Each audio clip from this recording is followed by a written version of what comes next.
La pensée commune est que la restriction calorique et même le jeûne est bon pour la santé et la longévité. On mange moins, ça permet au corps de rentrer dans un stade qu'on appelle l'autophagie, un état où il recycle ses cellules mortes et où il se répare. Ce qui est aussi connu, c'est que le cortisol, l'hormone du stress, est une hormone qui fait vieillir prématurément, qui cause un vieillissement cellulaire et qui donc réduit la longévité. Mais est-ce que vous étiez au courant que la restriction calorique et le jeûne répété augmente vos niveaux de cortisol chroniquement et qui donc vous fait vieillir prématurément? Alors comment le jeûne et la restriction calorique pourraient augmenter la longévité s'ils augmentent chroniquement vos niveaux de cortisol, ce qui réduit la longévité? C'est du bullshit complet. La stratégie de faire plus de sport et de manger moins est en train de détruire la santé et l'espérance de vie de millions de personnes qui pensent être en meilleure santé en faisant ça, en faisant plus de sport, en se mettant en restriction calorique et donc en se mettant en restriction, en mettant leur corps en restriction d'énergie. Non mais vraiment, pensez-y, comment mettre son corps en PLS d'énergie H24 pourrait être bénéfique? Énergie qui sert à votre corps à tout, à se réparer par exemple, à réparer son ADN endommagé, à réparer ses cellules mortes. Comment le mettre en carence d'énergie, sa ressource primaire pourrait être bon pour lui? Comment ça pourrait être bénéfique pour votre corps de le mettre en carence d'énergie? En vous mettant en restriction calorique, vous retirez à votre corps l'énergie qui lui sert à se réparer et à se reconstruire. Résultat, il doit ralentir ses fonctions vitales, supprimer des fonctions secondaires qu'il ne peut plus assurer et recycler tout plein de cellules dans son corps. On nous dit souvent que le jeûne promeut l'autophagie. Oui, il est forcé de le faire, il est forcé de recycler tous les tissus qui sont abîmés. Mais ce qu'on ne vous dit pas, c'est que votre corps est tout le temps en autophagie. Votre corps recycle tout le temps ses cellules mortes. Votre corps ne gaspille rien.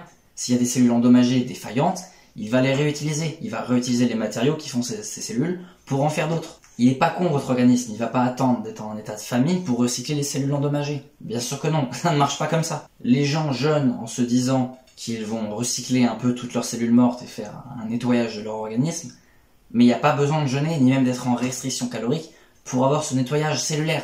Il se fait tout le temps. Par contre, il y a vraiment des conséquences à la restriction calorique et au jeûne.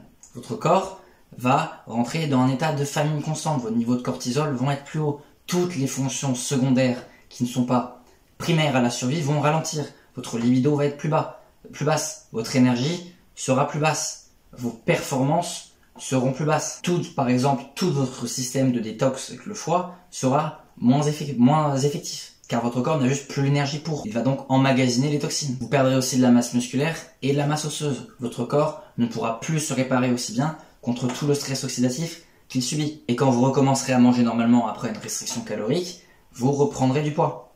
Parce que vos niveaux de cortisol seront restés élevés. Vous ne voulez vraiment pas être dans un état de restriction calorique ou de jeûne où vous jeûnez constamment, et spécifiquement le jeûne intermittent, ce n'est absolument pas bon pour vos niveaux hormonaux et pour tout votre organisme. Ce n'est qu'un stress en plus parmi tous ceux que vous infligez déjà à votre organisme. Alors je ferai une exception pour les jeûnes de longue durée occasionnellement, à condition que votre corps ne soit pas déjà super stressé. C'est-à-dire pas pour les gens qui ont déjà des problèmes de santé. Des personnes qui sont atteintes de dégénérescence ou de maladies chroniques ont déjà un lourd stress sur leur corps, et rajouter ça n'est absolument pas une bonne idée. Rajouter du stress sur du stress ne doit faire qu'empirer la chose. Ça ne va en aucun cas conduire à je ne sais pas quelle adaptation positive.